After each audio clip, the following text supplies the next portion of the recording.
Basta siguraduhin hindi na siya makakalabas. Hindi ka lang pala magaling na artista. Masarap ka rin magluto, Miss Venice. Buwiset! Bigla na lang marunong magluto si Venice. Kahit nga magsaing, ayaw niyan. Tapos bigla ngayon, gagawa siya ng something as complicated as batchoy sa buko. Baka naman nagpapanggap ka lang na love mong magluto. Mahal ko po talaga yung pagluluto. Katulad po ng pagmamahal ko po sa anak ninyo. I'm starting to like it. What if this Roberta Magbanwa is pretending to be her? Nakakuha ka ng copy ng airline ticket ni Ma'am Venice papunta Bali? Ilalabas ko lahat ng to sa mga press. At gagawa ako ng paraan para umabot to kina Sir Mo. Sarap. Kain lang ng kain, Sir Francis, ha? Thank you, Naya. Naman. Kaya na favorite po dito? Broccoli.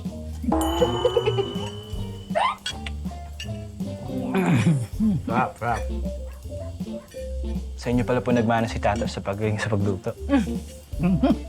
Sir Francis, oh. Gusto din si nanay. Salamat. Paglulutuin niyo lang pala si Tata sa mansyon. Di sana humanap na lang kayo ng cook. Hoy! Ikaw ba talaga ayaw mo kumain dito? Ha? Diyan ka lang. Sayang mo! May broccoli. Baw, Sir Francis, maayo kayo na iyuan mo.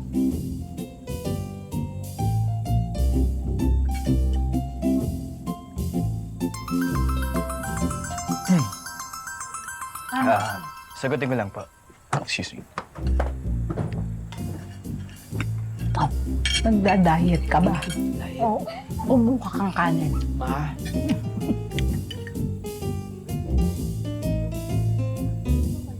Ako ang nagda-diet.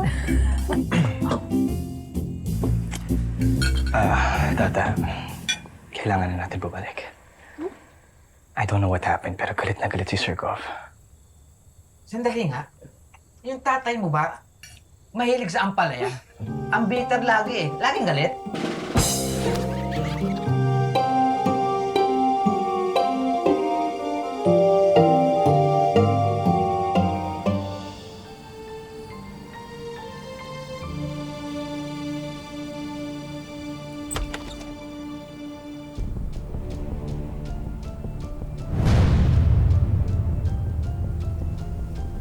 Mama, Sir Goff,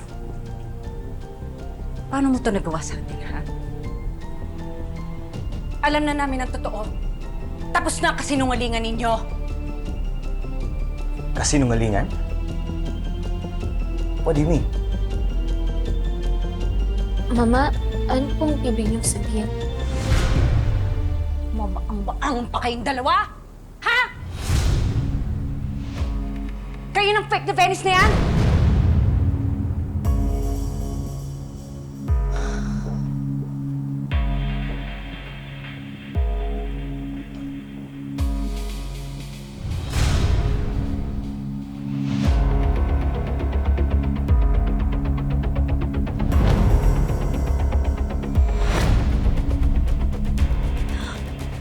Sus, Ginoo. Magkamukha nga sila. Tama pala yung kutob ni Nora. May tinatago si Ma'am Venice. Mama, I can explain. Wala akong manulokang anak. How can you do this to us? Kayo! Kayo ni Venice! Niloko niyo kami. Pinagmukha niyo kaming tanga. At ikaw nagpapasok ba ng kung sinong babaeng yan din sa buhay natin?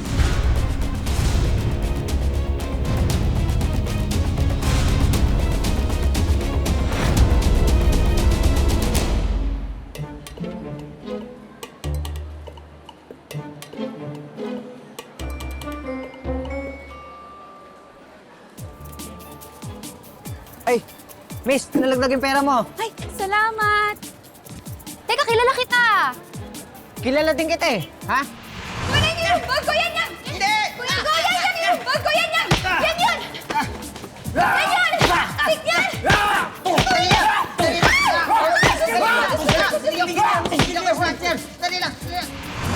Sandali lang.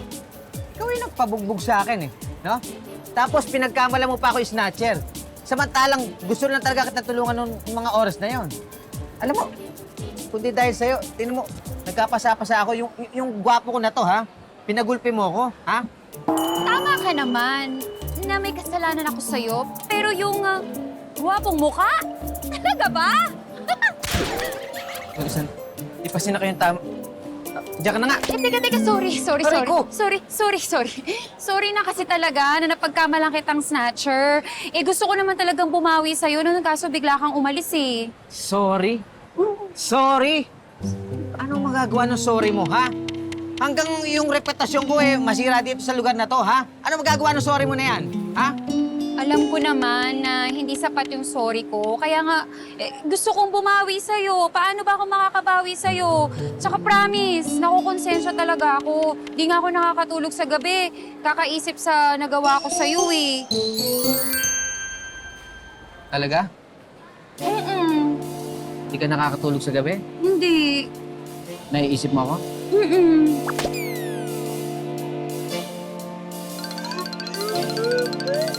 Ano yan? Sandali lang. Ano ba ginagawa ko? Nag-iisip ako kung ano itatanong ko sa'yo, ha? Ano ba kasi tatanong mo? Ganun ka pa. What's your name?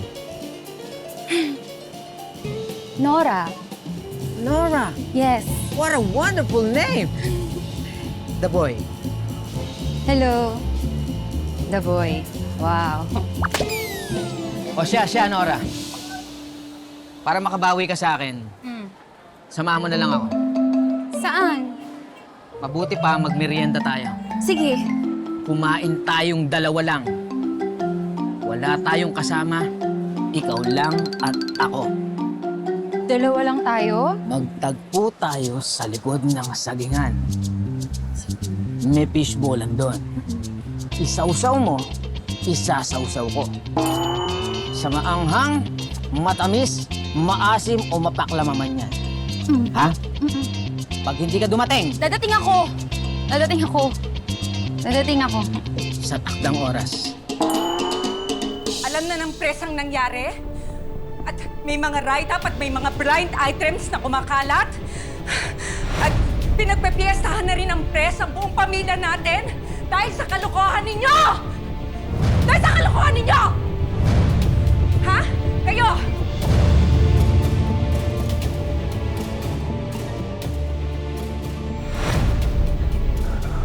Gusto ko lang naman protektahan ang pamilya natin, Mama.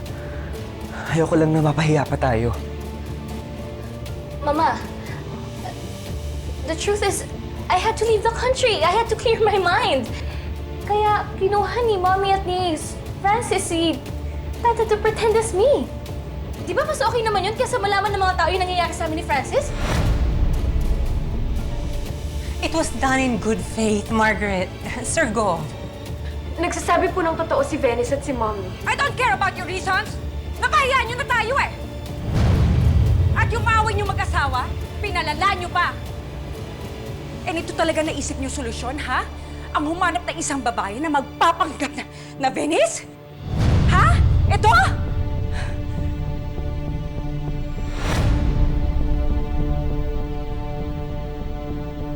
And you know what the worst part of this?